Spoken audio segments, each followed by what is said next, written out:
perfeita aqui. Tá entrando. Vamos lá. Boa tarde, boa noite aos amigos da TV 247. Estamos aqui numa transmissão muito importante agora com o senador Roberto Requião, lá de Curitiba, eu aqui de São Paulo, do interior de Cotia, na verdade, nas proximidades de São Paulo.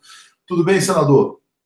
Atushi, aqui em Curitiba é um pouco frio para variar, e você Aham. sabe que esse ano tivemos 5 dias com sol, né? Pois é, Virou uma Macondo tá por aqui. certo. A Macondo brasileira. Bom, olha, queria primeiro começar. A gente reproduziu mais cedo uma entrevista sua à revista Fórum, que repercutiu muito, quando o senhor dizia que essa intervenção militar no Rio pode ser, eventualmente, o prelúdio, né, do cancelamento das eleições de 2018. Por que o senhor faz essa reflexão de que as eleições estariam em risco no Brasil? Porque eu acho que não foi uma coisa séria. Uhum. Assim como essa história de criar um Ministério da Segurança também não é uma coisa séria. Os militares já estão no Rio há algum tempo, o Exército está sendo utilizado. Agora, além do espetáculo e de uma certa sensação de alívio que a população terá com uma quantidade grande de tropas na rua num primeiro momento, não vai se conseguir nada com isso, Atushi. O nosso exército é treinado para o confronto. Eu Uhum. vi agora há pouco na internet um coronel do exército, não sei se da ativa ou da reserva, dizendo que a polícia aborda um cidadão na rua e diz: você está preso. E Uhum. a polícia só atira se o sujeito revidar. O exército não conversa, o exército atira. A função do exército é o aniquilamento. Então, os Claro. soldados são treinados assim e o seu equipamento é para isso também. Então, de uma forma bem clara, passado esse primeiro momento, o que o exército fará nas favelas do Rio de Janeiro? Ele vai ser uma espécie de porteiro das favelas. Porteiro de favela. Soldados armados fazendo uma espécie de guarda da portaria.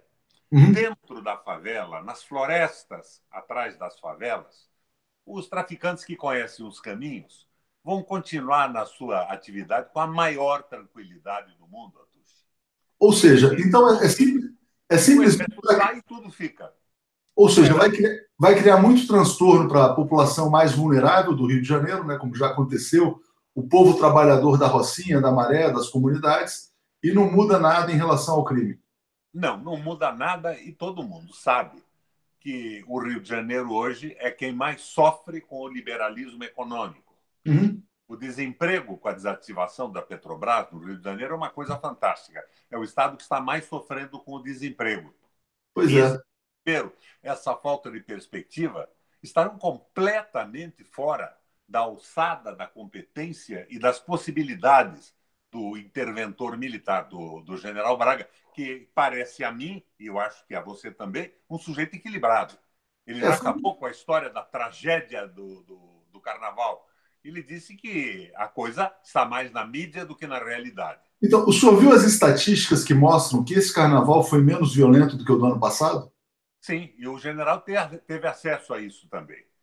Ou Então, seja, o que é que então, ele vai poder fazer além de servir ao Temer? E a minha preocupação maior é que este malogro vai desgastar também a imagem das Forças Armadas uhum. brasileiras, porque vai parecer que elas estão associadas ao Temer, ao entreguismo, à entrega da Petrobras, ao fim das políticas sociais, ao massacre da CLT, o fim da Previdência, da aposentadoria. E isso não convém às Forças Armadas e não convém ao Brasil também. Tem uma outra questão também, elas podem ser vistas como associadas ao crime, né? O Gregório do Exatamente. Vivier, que o Gregório do Vivier está dizendo agora, ele foi às redes sociais e disse, olha, o chefe do crime organizado no Brasil é o Temer, né? Foi dito por ele. Isso porque ele já foi denunciado, corrupção, quadrilha. Não é estranho os militares baterem continência ao Temer, dado tudo que a gente viu aí nos últimos anos? Essa associação e essa presteza com que atenderam e articularam essa pseudo-intervenção no Rio, porque é uma intervenção parcial, né? Ela é uma Uhum. intervenção na segurança pública. Claro. Então, continua no comando do Estado, não é? Sem nenhuma autoridade para isso. Nós estamos com uma crise de autoridade. Eu fazia uma visão disso num quadro quase que freudiano. Numa família, se existe a figura forte do pai, ela é uma referência para ser amada ou contestada. Se não existe a do pai, como na sociedade norte-americana, por exemplo, nós temos o patriarcado. Uhum. Agora, quando não há autoridade, nem no Estado, nem na União, autoridade completamente desmoralizada. No Rio, uma boa parte desses políticos já na cadeia. As Claro. acusações em relação ao governo federal. É muito difícil se estabelecer uma ordem social aliada ainda ao desemprego. Então, o Exército está fazendo um papel estranho nisso, porque é certo o malogro da operação no médio prazo. No médio prazo, né? Agora, por que o senhor vê risco ao processo eleitoral? Eu acho que esse pessoal avançou tanto, os absurdos foram tão grandes cometidos no Congresso Nacional com as aprovações da paralisação de investimento por 20 anos, o fim da CLT, o domínio absoluto do Banco Central, do capital financeiro, o Bradesco e o Itaú comandando esse processo, que eles não vão querer voltar atrás. E, ao contrário do que parece, não são os progressistas e os nacionalistas que estão com uma crise de identidade no processo eleitoral. A direita não tem candidato algum. O Uhum. Fernando Henrique já se aventurou com esse menino aí da Globo, o apresentador, o Hulk. Pois é. Agora, parece que com a desistência do Hulk, resta o Fernando Henrique, o Patati e o Patatá, aqueles Claro. dois Mas, palhaços do SBT. mas é muito interessante o que o senhor fala, porque o golpe, né, à direita, é incapaz de vencer nas urnas. Né? Você não tem nenhum candidato associado ao golpe que possa decolar. Meirelles, Rodrigo Maia, João Dória, Geraldo Alckmin, todos eles estão patinando. Aí tentaram inventar o Hulk, que também não vem. Ou seja, se houver eleições, eles precisam fazer uma eleição controlada, o que é muito difícil, porque tem que tirar o Lula, eventualmente tirar o Bolsonaro, mexer mais. É isso que leva o senhor a crer que a gente não terá eleições? Sim, porque eu vejo um domínio absoluto do capital financeiro. Uhum. Eu, inclusive, numa conversa com você, eu disse que a minha visão era aquela visão dos discípulos do Adorno na Alemanha, os modernos discípulos do Adorno. É uma revanche do capital financeiro contra o capital produtivo e o trabalho, não é? Uhum. E isso começa com o domínio absoluto do capital financeiro através dos bancos centrais e a precarização do poder do Estado. Então, o comando do Estado, seja qual for o sistema, pode ser presidencialista, parlamentarista, ou, como em alguns países europeus ainda, que tem rei e rainha, é absolutamente precarizado e o Estado se transforma num gendarme, num Uhum. Estado policial para conter rebeliões populares. A impressão básica que eu tenho é que o que eles estão pretendendo com essa sinalização da intervenção é conter a revolta popular, que está muito grande. Aí no Rio se viu a reação da Tuiuti, da escola que fez a denúncia. Eu ia Segundo falar lugar, exatamente isso. O senhor acha que é uma resposta a esse carnaval que o Temer, vaidoso, respondeu ao desfile da Tuiuti? eu acho que é uma resposta à sua inviabilidade eleitoral, a inviabilidade das forças políticas que sustentam o Temer, apesar de todas as acusações até agora. Isso se sustenta no capital financeiro, no domínio da mídia comercial, da grande mídia, e numa formação que alguém já chamou de neo-udenista do Ministério Público, do Judiciário e da Polícia Federal. Uhum. Então, Perfeito. a solução deles é evitar, de qualquer maneira, a eleição. E levantaram a bandeira agora. É a bandeira da segurança pública. As Bom, pessoas. mas e a imagem do Brasil no mundo? Porque o golpe ele ainda tenta passar uma aparência de normalidade, de legalidade. Se a gente não tiver eleições em 2018, evidentemente a gente entrou num regime de força, né? numa ditadura propriamente. Como é que eles vão lidar com essa questão da imagem do Brasil no mundo, que hoje já é muito desgastada? No mundo, eu não sei, mas eu vi uma pesquisa hoje que dizia que a defesa da democracia no Brasil cai de 54% para 34%. É a pior situação da América Latina inteira. Então, sobre essa aparência de legalidade da intervenção dos militares, apoiados por juízes e pelo Ministério Público, que são os setores hegemônicos, são hegemônicos que estão mandando, né? Não há uma contestação nem interna, que eu esperava em determinado momento que houvesse. Eles vão estabelecer, com essa bandeira do combate ao crime organizado, vão estabelecer um regime semi-democrático. Vamos retardar as eleições, vamos prorrogar esse processo para restabelecer a ordem no Brasil, porque eles não têm nenhuma condição de disputar a eleição. Eles não. Nenhuma. Claro, mas vamos imaginar o seguinte: quer dizer, eles perdem a eleição, eles adiam, como eles não podem vencer, eles adiam. O que pode ser feito como estratégia de resistência a isso? O senhor acha esse processo inevitável? Não, não acho, Atucho. Acho que a resistência nós dois estamos fazendo aqui agora na internet, Claro. no seu blog. É a consciência da população em relação ao que está acontecendo. Uhum. Eles querem colocar o Brasil como potência de segunda categoria numa nova divisão do trabalho. Nós seríamos o celeiro do mundo. Agricultura com venda de terras para grupos estrangeiros, fundos de pensão, países, a precarização absoluta das garantias do trabalho, aposentadoria privatizada. E nessa condição de celeiro do mundo, um país de segunda, terceira categoria, sem nenhuma industrialização e uma venda intensa do que existe de propriedade brasileira no sistema industrial para grupos estrangeiros. Nós estamos num caminho muito ruim. E eu me assusto porque eu convidei o general Vilas Boas para uma audiência na Comissão de Relações Exteriores do Senado. E a posição que ele tomou lá é muito boa. Eu tive a impressão de estar na frente de um comandante do Exército equilibrado, nacionalista, preocupado com um projeto nacional. Agora, um projeto nacional não pode ser o projeto do Brasil celeiro do mundo, com a população subempregada e semi-escravizada. O senhor não acha que há divisões no Exército? Que, por exemplo, quando a gente vê a posição do general Vilas Boas, ela não bate muito com a do general Etchegoni. A fala do comando, do general que comanda o Comando do Leste, que é o general Braga, também decepcionou aqueles que esperavam um discurso de xerife. Será que a gente tem uma ala mais moderada? Eu achei. Eu não conheço o general Braga. Pelo que eu vi até agora, é um sujeito extraordinariamente equilibrado e ele atribuiu imediatamente esse pânico que justifica a intervenção à mídia. Falando mídia, o senhor está falando Globo? Por isso. Quando a gente fala mídia, o senhor está se referindo à Globo propriamente? Fundamentalmente, né? A mídia comercial. Mas junto com a Globo vem o SBT, vem o Silvio Santos, vem o Ratinho, vem o pessoal todo. Perfeito. Senador, a gente está nesse cenário de muito, né, de muita incerteza, algumas pessoas assim mais preocupadas. O senhor fala da importância da resistência, né? Mas o que pode se fazer do ponto de vista concreto? Por exemplo, essa intervenção tem que ser aprovada pelo Congresso. O senhor acha que tem alguma chance dela não passar no Congresso? Não acho, não.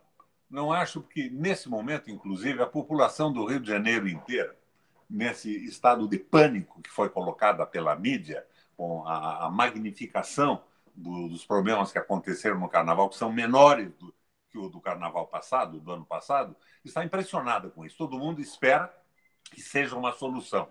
E o Congresso vai seguramente votar com esta manifestação de vontade da população do Rio de Janeiro. E como é que o senhor viu essa questão de que a intervenção pode ser suspensa para votar a reforma da Previdência? Porque não piada, né? Não, mas querem reforçar a sua posição com essa posição de que estamos agora trabalhando, o governo está agindo contra a insegurança e, com isso, conseguir capturar os votos que lhes faltam. É um comércio que se estabelece na Câmara Federal.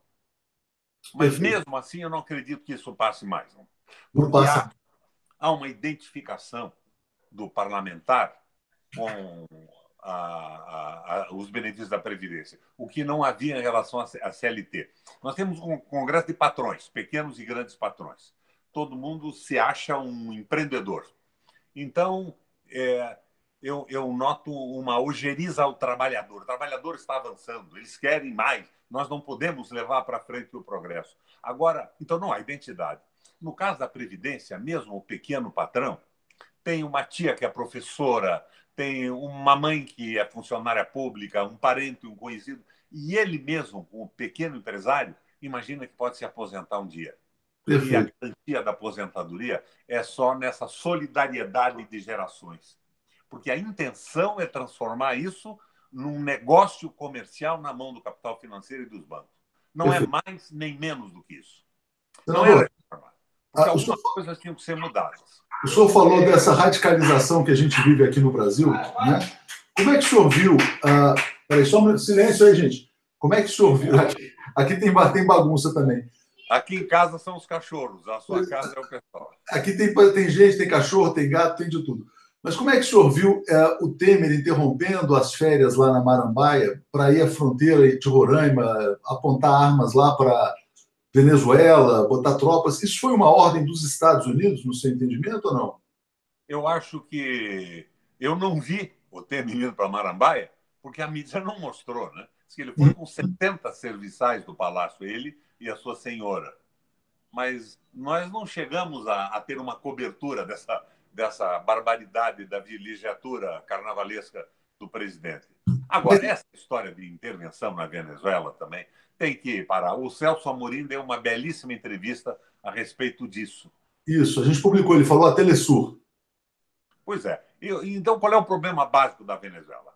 Não vou fazer concessão, não. É uma má administração, incompetência administrativa, um processo de corrupção nos ministérios e na operação, mas atrás disso tudo está a história do petróleo. O Claro. petróleo da Venezuela está a 5 dias dos Estados Unidos. O da Arábia Saudita leva 45 a 55 dias por mar.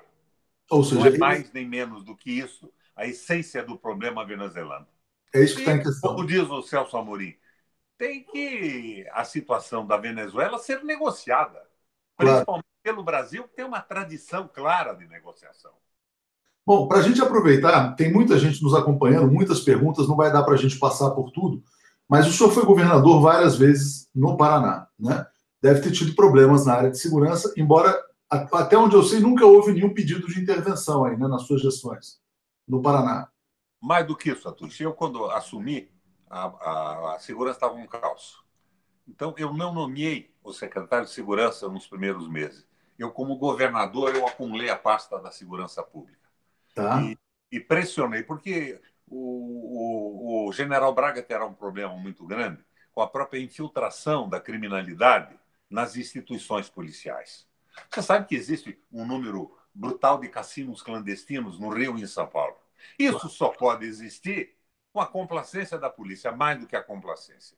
De uma forma comum, os delegados são os verdadeiros donos ou sócios dessa estrutura clandestina do jogo. Mas como é que o senhor vê a questão das drogas? Porque chegaram várias perguntas aqui, muita gente fala da legalização das drogas. O que o senhor acha disso? Eu tenho uma preocupação com isso. Eu estou acompanhando a experiência do Uruguai. Você sabe que eu presidi a Eurolat esses últimos 2 anos. É o Parlamento Europeu Latino-Americano. É um parlamento com 75 países. E tive uma experiência muito interessante. Por exemplo, Hamburgo legalizou tudo. Mas Hamburgo é uma espécie de uma cidade-estado independente com a população pequena. As penitenciárias de Hamburgo hoje, Atushi, se transformaram em hotéis temáticos. Que legal. Porque os postos de saúde fornecem drogas. Acabou o tráfico, mas a população é pequena. A experiência do Uruguai pode ser interessante, mas o Uruguai tem 3 milhões e 700 mil habitantes. Nós temos 204 milhões de habitantes. A nossa situação é muito diferente. Então, me preocupa um pouco a legalização das drogas. Então, o pessoal diz, vamos legalizar a maconha. Mas a maconha e depois da maconha o quê? O crack hoje já é uma droga barata. Ele não está no nível de custo do ópio e da cocaína. Eu acredito que nós temos uma população e um problema muito mais complexo para ser resolvido com a legalização. Eu soube que o Fernando Henrique andou opinando pela legalização, mas seguramente ele andou fumando droga estragada. Principalmente porque depois do Hulk ele andou defendendo o Flávio Rocha, o dono da Riachuelo. Né? Mas, enfim, tem muita gente que sempre pergunta, aqui no 247, na TV 247, nos debates que a gente faz, muitas pessoas que gostariam de votar no Requião ou para presidente ou para vice-presidente. Né? E a pergunta que sempre surge, olha, o que o Requião está fazendo no PMDB, no novo MDB? O senhor não cogita mudar de partido? Dada a situação que a gente tem hoje, dessa intervenção, o PMDB manchado por Temer, Moreira Franco, Jucá, essa turma? Todos os partidos estão manchados, né, Tuxi? Eu acho que a estrutura partidária brasileira está manchada. E os pequenos partidos, dentro da nossa organização eleitoral e política, não tem horário de televisão, não tem fundo partidário e não vão conseguir o tal coeficiente eleitoral para eleger candidatos a deputado estadual, federal, senadores. Então, eu sou um militante da política. Eu estou fazendo tudo o que posso para colaborar com a transformação disso. Por exemplo, eu acho que hoje, sem a menor sombra de dúvida, com as suas qualidades e os seus defeitos, o Lula é um ponto de apoio para alavancar a mudança. E eu era oposição ao governo do Lula do ponto de vista econômico. Nunca suportei o Meirelles e nunca suportei o Joaquim Levy. Mas Nossa. ele aprendeu muita coisa, o Lula. E ele é o único sujeito que tem densidade eleitoral de disposição hoje para viabilizar uma virada disso. E um plebiscito, um referendo revogatório para anular toda essa legislação do Temer, sem o que esse país vai ficar como um país subalterno na nova organização do trabalho. Nós estamos seguindo o consenso de Washington. Muita gente afirma aqui que o senhor deve se filiar ao PT e ser vice do Lula. Isso é uma coisa que sempre surge. Não, mas o PT tem a sua estrutura interna, Duche, tem a sua burocracia, e provavelmente eles terão os seus candidatos. Eu, em princípio, topo qualquer parada para colaborar com a mudança. Não me preocupo nem com a minha eleição. Eu acho que depois que nós descobrimos a internet e que você me põe aqui em Curitiba, no Hangout, nós temos uma tribuna excepcional que parlamentar algum tinha até então. Isso é muito bom, viu, senador? Porque, a gente montou lá a TV, o senhor esteve lá no estúdio, né? A gente faz as entrevistas ao vivo, a gente sempre chama os convidados, mas agora, depois do Hangouts ao vivo pelo YouTube, que até já existia, a gente que não sabia usar direito, o senhor tem uma conexão boa, a gente tem aqui também, dá para falar com qualquer pessoa de qualquer lugar do mundo. É incrível, né? Eu estou usando um telefone celular. E vai melhorar muito, Então, essa tribuna vai crescer e a gente vai avançar. Eu até aproveitando para fazer uma propaganda para quem não conhece, né, se inscrever no canal TV 247, a gente tem aquela campanha das assinaturas solidárias, que é brasil247.com/apoio, né? Mas para a gente fechar o nosso papo, senador, o que o senhor acha? O prazo de defesa do Lula se encerra nos próximos dias. O senhor acha que irão cometer a insanidade de prender o Lula nesse contexto turbulento do Brasil? Se o Lula não tivesse possibilidade eleitoral hoje, eles já tinham abandonado esses processos contra ele. O que eles querem é tirar o Lula da parada, mas não é o Lula. É o Lula como ponto de apoio para a alavanca da reversão dessas barbaridades que aconteceram depois da queda da Dilma. Você sabe que eu conversei outro dia com o Herman Benjamin, que foi o famoso ministro do Tribunal Superior Eleitoral, e ele batendo um papo comigo lá na entrada do meu apartamento em Brasília. Ele é meu vizinho, ele mora embaixo do meu apartamento. Ele disse o seguinte: eu entrevistei 62 testemunhas. A Dilma é uma mulher correta. E ela foi afastada. Agora, ele pediu o afastamento dos dois por causa da vinculação de presidente e vice. Claro. A gente viveu essa farsa, mas quando o senhor fala, bom, eles querem tirar o Lula da eleição, por isso que o Fux está inventando essa coisa no TSE do candidato irregistrável, né? Que seria o Lula. O que não existe, né? O que não existe, mas então, como eles não conseguiram tirar o Lula das eleições, e a gente está vivendo também, essa queda de braço, né? De um lado você tem a questão da prisão em segunda instância, que está sendo discutida no Supremo, e de outro lado, essa questão do registro. Se não houver decisão sobre o registro, será que eles vão tomar uma medida de força contra o Lula? Eu acho que eles acabam levando à frente esse ensaio do Rio de Janeiro. Ou seja, os criminosos de colarinho branco organizam uma intervenção nacional contra o crime organizado dos pobres, dos desempregados, dos que não tiveram educação, não tiveram saúde. Que cai entre nós. Tem que ter um paradeiro isso, né? Você está perdendo a possibilidade de andar no Rio de Janeiro. É uma insegurança absoluta. Isso tem que ser resolvido. Mas a solução disso pode até passar por um jogo duro num primeiro momento. A população do Rio quer isso. Mas a continuidade fantástica do desemprego, fim de garantias trabalhistas, fim da possibilidade de aposentadoria, proibição de investimento por 20 anos, isso é uma verdadeira loucura. Ou seja, o que tem que voltar, então, é o investimento na indústria naval, na indústria do petróleo, é retomar o crescimento, é retomar o desenvolvimento no Rio de Janeiro. né? E nós temos condição de fazer isso, né? Nós temos uma reserva cambial de 390 bilhões de dólares. E todos os países do mundo que saíram de crise, a Alemanha, na época de 30, com a nova política alemã, foi uma parceria de empresas e do Estado que recuperou a possibilidade, o pleno emprego em 6 meses e conta a lenda que acabou com a inflação numa semana. Nos Estados Unidos, no New Deal, com o Roosevelt, foi a mesma coisa. Investimentos pesados do Estado, redução da carga horária, aumento de salário para retomar o círculo virtuoso da economia. O Japão, com o Keidanren, uma associação de empresas com o Estado para retomar o desenvolvimento econômico. O próprio Barack Obama pegou a GE quebrada, a General Motors quebrada. O que ele fez? Uma intervenção, estatizou, levantou, a polícia cuidou dos infratores, e existiam infratores no processo de administração, depois foi devolvida de novo para o mercado. Aqui não, eles estão liquidando a participação brasileira no sistema de desenvolvimento e acabando com a possibilidade do desenvolvimento do Brasil. Eu acho. Para isso, precisamos retomar o Brasil que está sequestrado, né? O Brasil foi sequestrado por essa turma aí. E a impressão que eu tenho é que atrás disso tudo está o pré-sal e o petróleo. O pré-sal já está batendo em produção a extração terrestre no Brasil. Você lembra quando nós levantamos? Foi o Geisel, né? As 12 milhas para 200 milhas. Exatamente. A frota americana já estava no oceano. Quando anunciamos o pré-sal, frota americana no oceano. E depois a escuta. A Dilma grampeada, a Petrobras grampeada. Você acha que os Estados Unidos grampeou a Dilma para conhecer o segredo daquele regime alimentar com que ela emagreceu? A dieta Ravena. Agora, estas informações foram passadas para a Polícia Federal, para o Ministério Público, e deram sustentação à Lava Jato. Agora, quem foi que votou essas leis que viabilizaram a Lava Jato? Foi o PT. Pois é. Agora, tem uma outra questão. O senhor fez um relatório, só para a gente encerrar. A gente está aqui em pleno fim de semana, o senhor deve estar cansado aí também, está com a família, mas o senhor fez um relatório dos penduricalhos do judiciário, né?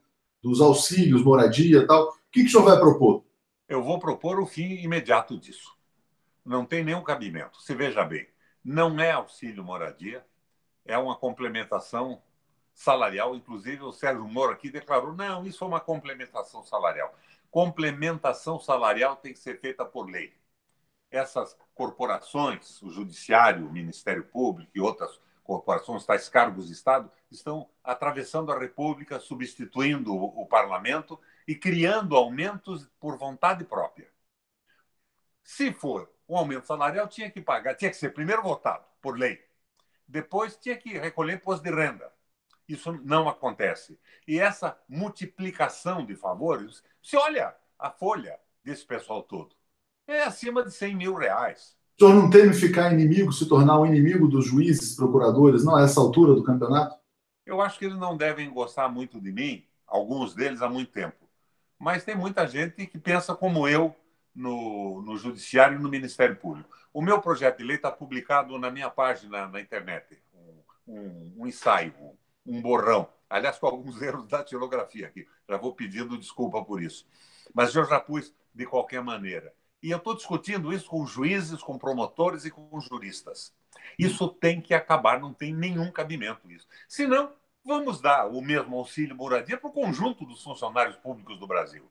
Claro. O salário dos juízes não é tão baixo. Não há correção. Então, se não há correção, eles têm que lutar para que a correção exista, mas ela será dada na medida das possibilidades da administração pública.